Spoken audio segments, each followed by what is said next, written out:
Hi! In this video I would like to tell you more about our EasySecure cloud platform in combination with our Contractor management tool. With our Contractor management tool you have the perfect fit for construction sites and vital infrastructure projects. You are able to manage all projects within one cloud environment and define which documents are necessary and required before employees can gain access to a specific construction site. You can also invite all your contractors and subcontractors to join the project and manage that information themselves. They get login credentials to their own part of the software and they are able to upload all employees, documents and request access to specific sites. All the main contractor has to do is monitor new approval requests and approve or deny them. After you have approved a new request, the access control can be fully automated and a mobile key or a different access credential can be sent out so that the employee can easily and quickly gain access to a specific project. In this video, we would like to give you a quick tour to demonstrate the functionality within our Contractor project management tool. On the left side of the menu, you can see Contractor management. When clicking the item, several sub-menus are available. First, we will define the project information. Under the project menu, you can see all existing projects currently added to your software environment. You are also able to add a new project by clicking the Add button at the top of the screen. Here you can see I have 5 projects currently added to my software environment. I have Construction Project 1, Construction Project 2, and Vital Infrastructure Project 1, 2, and 3. By clicking a project, I can add it to project information. Here you set up the general information that's necessary for a project. You can give the project a name, you can add the address, the country, VAT numbers, you can add a specific start and end date for the project, and you can connect the contact person that is responsible for managing this project. You're also able to define what your subcontractors can do and cannot do within their own software environment. If they are able to add contractors themselves, if they are able to edit information, if they are allowed or not allowed to invite employees, or if they are able to see reports for time registration and attendance. In the next step, you define which information you want to know about your contractors and subcontractors, which information you want to display, and which information is required in order to add a new contractor to the software environment. There are a lot of options available. The company name, address, but also certain statements, insurance agreements, VCA certificates, and many others. After you have defined which information you want to know about your contractors, you can set up the email templates. When you invite new employees to join the project, or when you send and invite new contractors to work with the software, you can determine your own email template. And you can set up all information that you want. You can have a custom email template tailored to your wishes. You can also add attachment, PDF files or other attachments with security instructions, project instructions or a manual how to use our software solution. After you have defined all general project information, you click Save at the bottom of the screen and you can continue to define the document settings.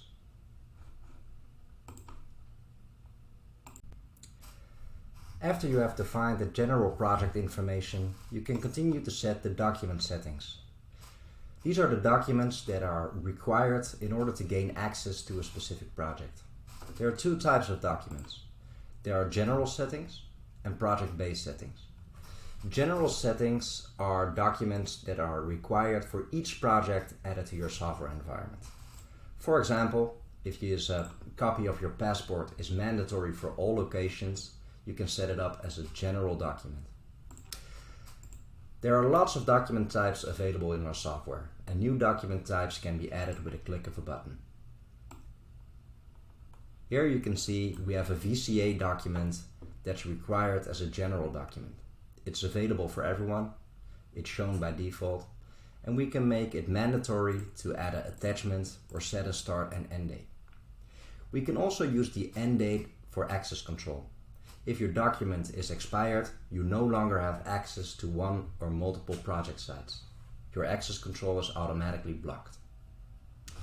If you have a document that's specific for a project and only requested on one or several projects, you can set it up as a project-based document. Select project-based and then select the project it is mandatory for. And for example, if someone needs a driving license copy, you can make it available and you can make it mandatory for this specific project. Once you have defined all the documents that are necessary for the employees of your contractors and subcontractors to gain access, you can click Save at the bottom of the screen. And then you can continue to set up your contractor tree. Under the contractor tree menu, you are able to invite contractors and subcontractors to join the project. First, select the project you wish to manage. For example, Construction Project 1. After opening the project, you can see a list of contractors and subcontractors currently working on this project. The main contractor is EasySecure Construction Company. They have hired 721 Construction, and they in return hired a company called Clayco. Here you can see the complete list. When clicking Add, you are able to add a new or existing contractor to a project. Use the field Existing Contractor to invite an existing contractor or fill in the details to hire a new contractor. Let's say we invite the company Build Me to this project. You can select the place in the contractor tree where they are working. Let's say they are hired by 721 Construction. And you can see all the information that is requested for this project. You are also able to select a contact person that will automatically get the invitation to join this project and receive their own login credentials by email. You can click Save. The contractor also has to give approval to show their workers in the software environment. This will also be managed by email notification. After you have defined all the information in the project, the contractor can log in themselves into their own software and add all the workers and request access to one or several projects. We have just invited the company Build Me to join the project Construction Project 1. The contractor has received their own login credentials by email, and they have all instructions to log in, including the link for their own software environment. They can now log in using their own information. After logging in, they can manage all projects they have been invited to. In this case, the company Build Me has been invited to Construction Project 1, 2, and Vital Infrastructure Project 1 and 3. They are allowed to add subcontractors themselves, and they are allowed to add workers to request access to specific project sites. They can see their own place in the contractor tree, including the subcontractors that they might have hired. They can also assign existing employees to a project. If they already have a database full of employees, including the correct documents, they can just simply select the employees and assign them to a project. You can also add a new employee to the project. Let's say we will invite a new employee to join Construction Project 1. Based on the predefined information that we set up under the project and document settings, some fields are required. In this case, I will add a first and last name. I need to add a VCA certificate. I need to add the end date. I need to upload a PDF file.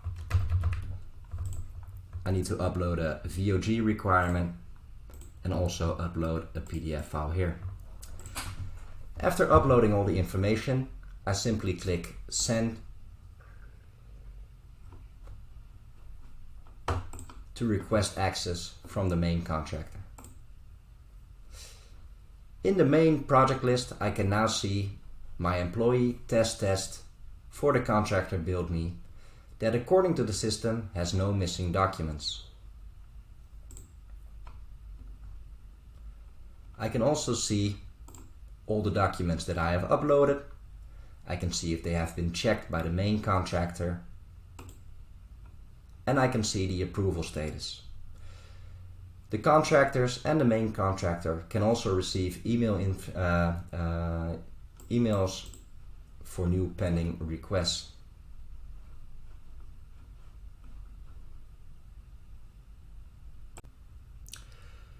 We have just seen that the contractor billed me has requested access to project construction site 1 for a new employee called Test. The main contractor now received the email notification and can check out the new approvals and approve and deny the new request. On the left side of the menu you have an approval menu. Per project you can see all pending requests.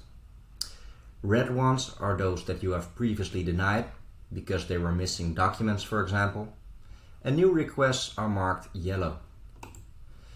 It's completely role-based. You can set up approval management for one or multiple projects and make sure they can only manage their own employees. For example, I've now filtered construction project 1 and I see there's one new request from the test. When opening this user, I can go to the Document Management tab. I can see all documents that are uploaded. There are some automated checks. For example, you can do an automated passport check, you can do a VCA check, and some other documents are checked automatically online. You can mark them as approved or deny. In this case, I will approve both documents required to gain access. After that, I'm able to save and improve the information. I can approve or deny the request. The contractor will automatically receive a notification that the request is approved or denied.